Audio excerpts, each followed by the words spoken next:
Dear folks, take your group discussion book. This is page number 240, 243, 59. Population is a problem or not in India? See, my dear friends, 1947, when India got the freedom, India, when she got her freedom, the sons and daughters of Indians were proud. Prime Minister of India, Jawaharlal Nehru, was given the responsibility to lead India. The population during that time, 1947, was 38 crores. Now, what's the population? It is nearly 1.25 crore population. So, a task was given to Mr. Pandit Jawaharlal Nehru. What to do with the huge population? How to better the lives of the people of Indians? So many leaders thought population is a problem. Many thought population is an asset. The problems have been taken as challenges. So let us empower all the Indians through education. Illiteracy was at the peak. Poverty was at the peak. 5-year plannings, socialization, social programs, and opening up upon our economy. Foreign companies have started coming. So the same population which is considered to be a liability has become an asset for many Indians. Tata thought Indians are such a huge population. So he never thought it is a problem. He thought it is a asset. Because the labor is cheap. Workers are ready to work. And Indians are generally hard-working people. American companies, British companies, Korean companies, Japan companies thought the Indian population is an asset for them. They came here, they started, they flourish. Not only they flourish, they make Indians to flourish. Now India is the third largest growing economy in the world. Huge market. So many companies want to start their companies in India. So now with this, let us see what's given in the topic. It's a problem. So based on it's a problem, minus points, India's population is a problem. What are the topics? What are the points we see here? See, the major reason for the increase in India's population is illiteracy. Indian population are illiterates. That's the reason, majority of them, that's the reason the huge population is there. The urban Indians know about the population problem, so they follow 1 or 2 child policy, but in villages we generally see the parents are having 4 or more children. Is it true? Indian city people having only 1 or 2 child, and in villages you find 4 to 5 or 10, 7, that's the population ratio. Is it true or not? The first point is a controversial point which you should say, substantiate with examples. Number 2, India is the second largest populated country in the world next to China. Is a true fact. China has certain strict norms to control their population, but in India doesn't have strict rules. So sooner or later India may cross the Chinese population. Chinese population 133 crores, Indian population 122 crores. So there are chances of India overtaking Chinese population. We have to keep in mind that Chinese area is 2 times to 3 times bigger than India. Third point, India's population is 1.21 crore people, whereas Chinese population is 133 crore. Out of 121 crore people, 70% of the people have average literacy rate. So we should target the remaining 30% of the people and literate them to control our population. So India, according to the research, according to the law, any Indian who is able to put his signature is considered to be literate. So in that 70% of people are literate and 30% are illiterate. So we should target on this 30%. So that's what the point number 3 is all about. Fourth, the people of India are biased to girl child. Biased means what? They don't like. The educated and uneducated parents prefer a son to a daughter, so they keep giving birth to children till they get a male child, and this is one of the reasons for high population in India. The couples have first child as a girl, second time they want to have a boy, second time also it comes as a girl, third time he wants to give a birth to a boy, once again girl. So till he gets a male child, he keeps giving birth, or she keeps giving birth to a child. So that's one of the reasons. The fourth point. The fifth point, the government should create the awareness of our population problem to people through radio, through television, through papers, through internet, through cinema, and through social groups. They should teach the various contraceptive methods. What do you mean by contraceptive methods?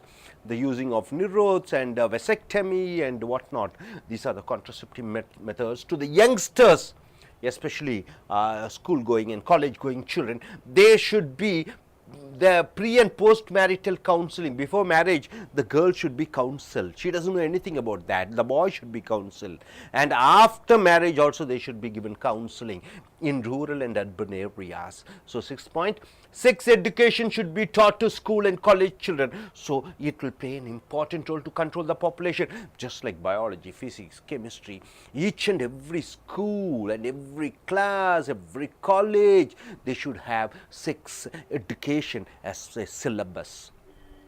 Seventh point, the government should give incentives for people following the population control methods, and the government should punish the people like not providing ration cards, government jobs, etc. for the people who don't follow the strict population policy. See, my dear friends, here, if a couple has more than 2 children, they should be denied the ration card, they should be denied the government job, they should be denied all the facilities what the government does. So it makes an awareness amongst the couples that not to give birth to more than this number of children. But even government servants, even ministers, I believe one central minister, he has more than 9 children. This is the problem here. So they should be strictly punished in the sense. Okay, coming here to the problem, it is not a problem. India's population is an asset. What's the point? You can say India's strength in the world is a strong overpopulation. India's strength, Indians are hard and talented workers. That are the reasons we find the skilled and unskilled workers of Indian origin living all around the world. You find in Dubai, you find in Arabia, you find in South America, South Africa, all unskilled and skilled workers working there. They are very hard working. So India has the second largest population in the world. Nearly 1.23 billion people live in India. The labor is cheap in India. So many MNC companies come to India and start companies. They produce goods in India at a cheaper rate and sell it for a high profit in abroad because the labor cost in India is cheap. See, Hyundai, Santro, BMW, Ford and whatnot, IBM, many companies are there. They manufacture the goods in India because the labor is very cheap. They can instantly get labors at a cheap rate and they export their goods to the foreign countries and sell it in a high price. So that is the greatest asset here. Now, number third, India's army is the second largest army in the world. First biggest army is US and second is the biggest army is India. Air Force is the third largest. Navy is the fourth largest. Indians are leading in software, in manufacturing and service industries. So India's population is a real asset and not a liability for people. It is a plus and not a minus. We have the second largest army and fourth largest navy, third largest Air Force. So, fourth, Indian population and the working people are loyal. They are very loyal. They are sincere. They are hardworking. They are democratic. They are religious. They are social and peace-loving people. So, Indian workers are in a very good demand in Gulf, in Europe, in America, in Australia, and different parts of world. So, all the world countries, they prefer Indians because Indians follow certain values, Indians follow certain principles.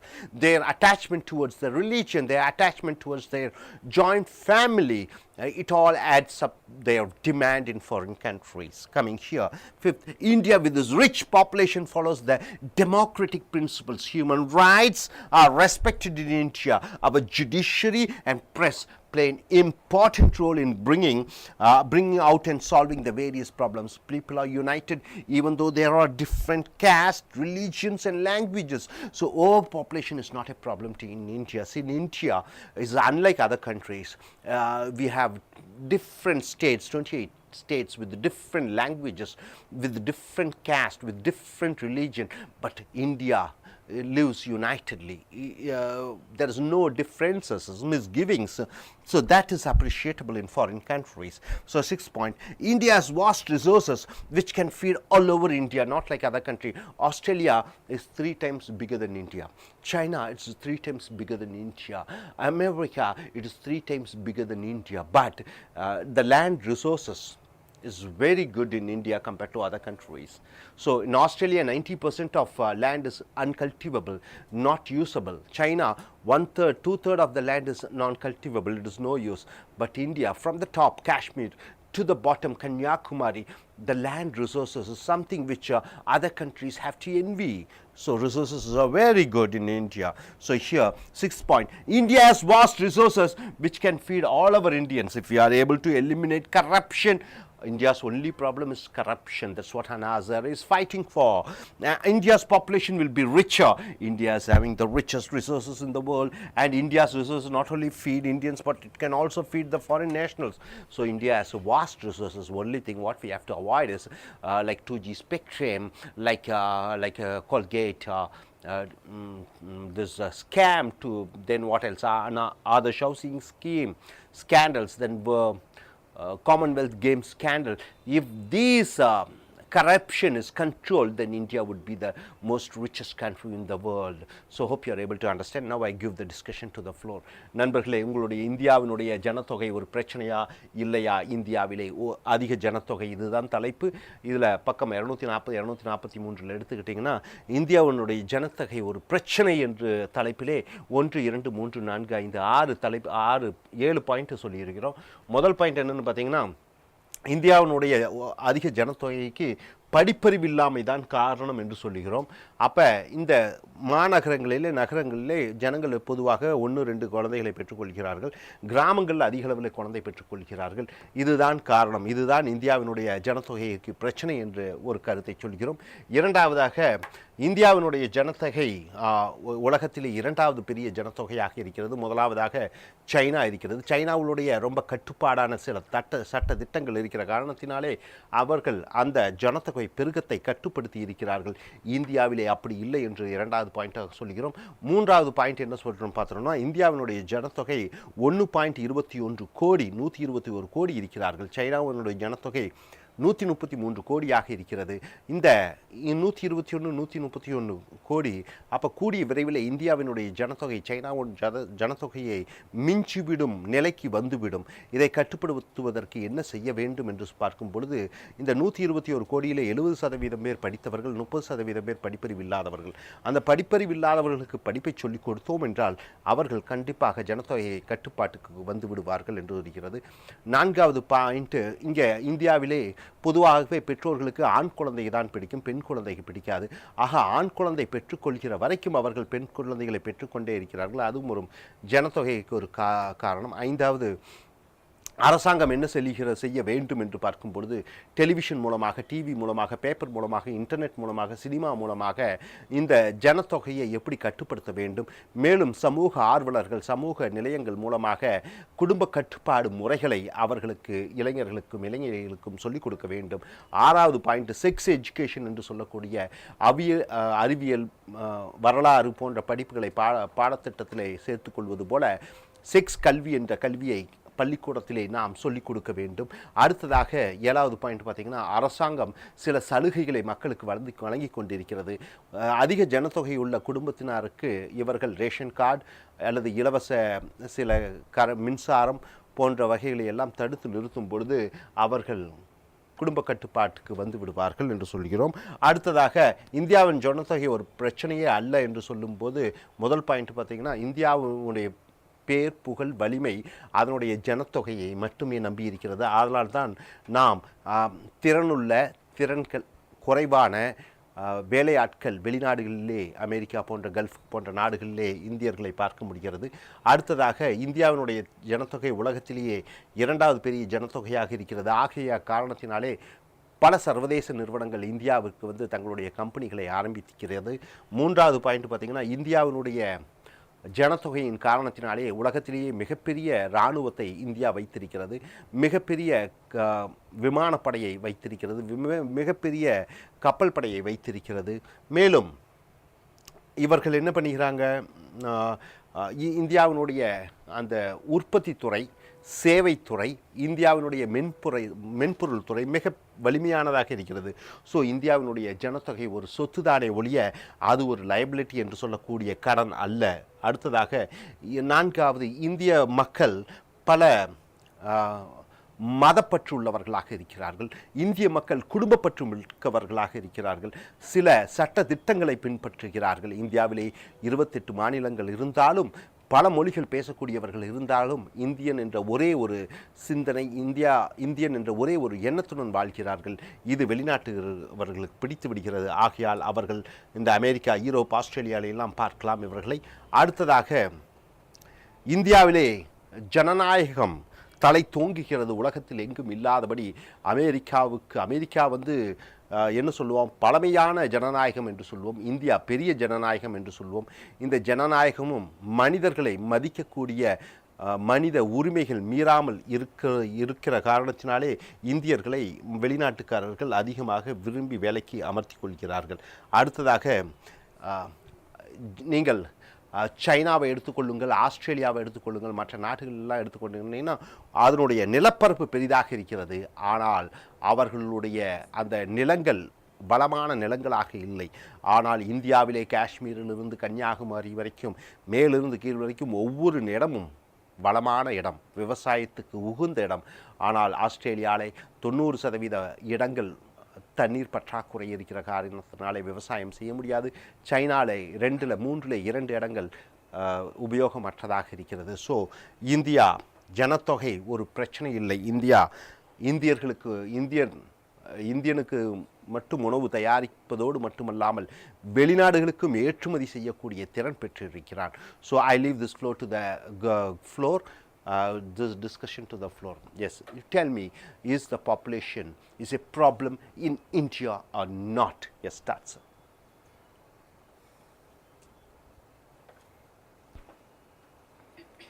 Yes, it's a problem because in India we have urban and rural areas. In urban areas, they are following certain rules, so they can avoid population controls. So in city limits there is no problem. In village, in rural areas we have lot of problems because they don't have medias and all, so they couldn't get more awareness from population. So we have to control our populations. Yes, do you agree with that, what she says? The point what she says, you have to tell. Yeah. First of all, I will tell my opinion. So you know that India is a very beautiful country with multilingual people living there. So I think so. From the past few generations, the India is developing many aspects, not in development and population. So coming to the population especially, so there is rapid growth in the population in India. Which plays a key role in many issues, like it will provide many opportunities for the people who had generated in India. So because the cost of living is very reasonable for Indians, not compared to other countries, it is very liberal in India, so that you can provide job opportunities there are many multinational companies has launched their offices in India, so that they can produce their products, so that they can provide job opportunities for the people who are living in our country. So that it is also main aspect for us for the development in the development point of view. So I think so the population more the population is not any problem in that. No, it's a major problem. It's a population control we have to follow. Then only we can, everyone can see in our country so many unemployed are there because due to overpopulation. Is it true or not? Yes, we have to accept that. So we have to follow because of certain rules. overpopulation, unemployment is there. That's the question So she that is shoots to you. Oh, yes. That is a main point of illiteracy. That's it. With manpower, how can you? No. We have taken necessary decisions in education. We can get so many people illiteracy. It's very hardly get, you know. No, not hardly get. So the villages have to develop. They have to develop according to the changes in the environment, so that they want to learn, educate the people. Illiteracy peoples are there. That's a major problem. We have That's to what, get what rid he of- says is to be educated. They should be educated. Educated, then only we can, and talk change about the the world. sex education. But the point here is sex is a taboo. Sex is considered to be speaking about sex is not good in Indian society. That is the reason all the problems, sex related problems, AIDS and whatnot, HIV is most common in India. So what's your point regarding? I would say population is the only reason for making child laborers and beggars. Even in our country, there is so many people, they can't have food at least once a day. So it's by population. If you see, there is lack of education, lack of environmental to live. There's no job opportunity. It's all by population. So we have to control it. So she is saying about the controlling the population. So what is practically what we should do, sir? Population is not a problem.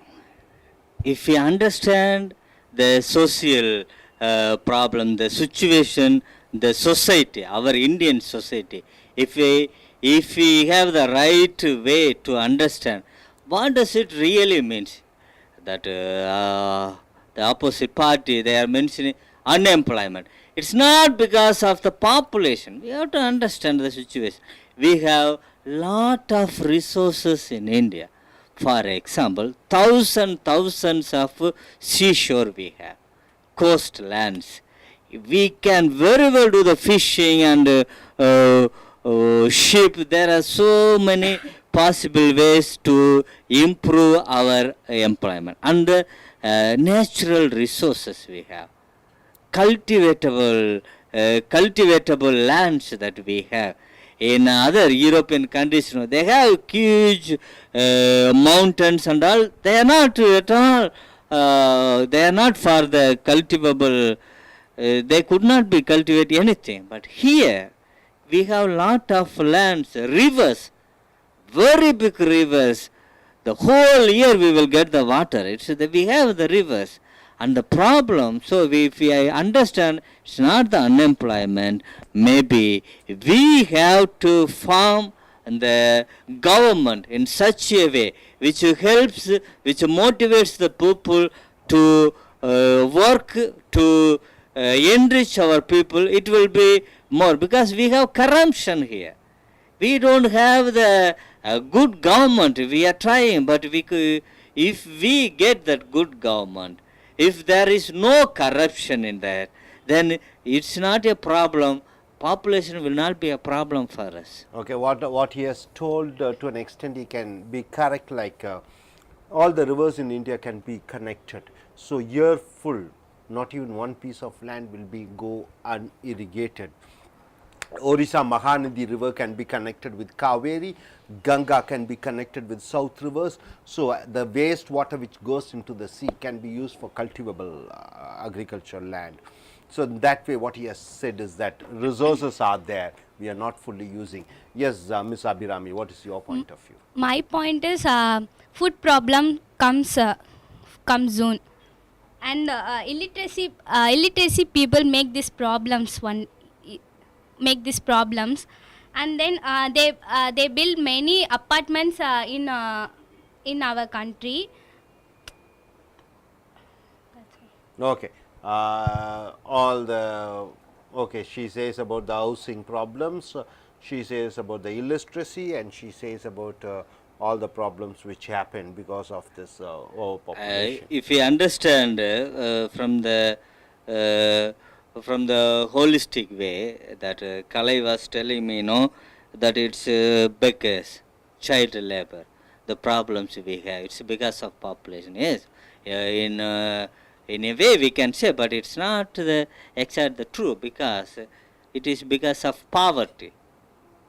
If we are not ready to share, because we are 80% of lands and the resources are with 20% of people, and 20% of lands and resources are with 80% of the people. We see that if we have the real sharing, if we have the real management, if we have the proper government, it's not the problem. The poverty is not because of the population. It's because of we don't have that sharing.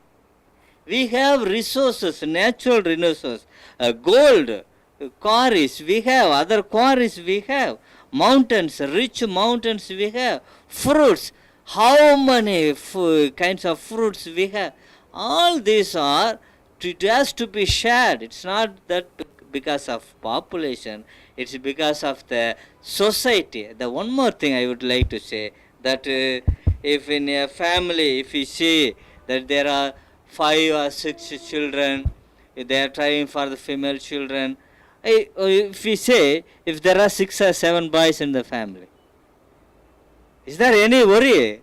Do they have any worry? They are so happy. 6 or 7 boys, there will be more income to our family. They try to, in the olden age, for example, 8 to 12, it's a normal. But how they managed, how they organized in such a way, they had the sources and they used it. So it's a right time to have the understanding that population is not a problem. It's not the problem for India, but India has to be motivated in other ways to utilize the sources that we have, because we have the human manpower, the great resource for us, an asset for us. There are so many companies from all over the world, multinational companies, IT companies, they are rushing.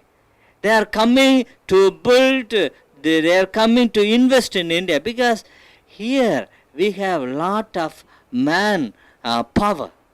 They come here and establish. So because we are more in number, they come here, and it's also a chance for us to prove our technical knowledge, to prove our intelligence. Dear friends, we had a wonderful discussion on this topic. The population, is it a liability or asset for India?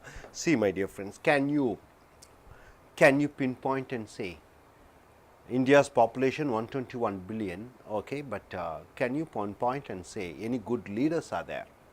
We don't have, we are shortage of leaders. We are not shortage of population, we are shortage of leaders. A good leader, any politician, this year he has to submit his accounts, he will say yes, he has got 5 crores property. Immediately on the next election, when he submits his account, it seems to be jumping into 10 crores, 50 crores, 100 crores. So they submit their accounts. There are no honest leaders. Population is not a problem. It is the leaders. We aren't short.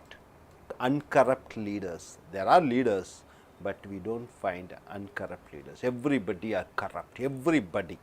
Not even one single example you can say they are good.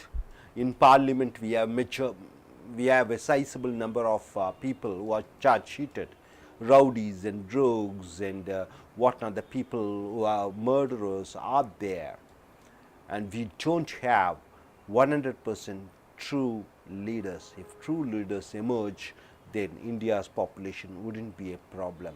All the money, as he has told, is getting pocketed to some people and not for many people. Suddenly you find a politician becomes richest in a state. Suddenly he earns around 100 crores, 200 crores. They are living luxurious life, IAS, IPS officers, some judges. So the corruption is the only problem, and population is not a problem. Once you eliminate the corruption, and in that place if you fix some good leaders, then India's population would never be a problem at all. In fact, Indians will be the world's best people in all spheres of life. Thank you, sir.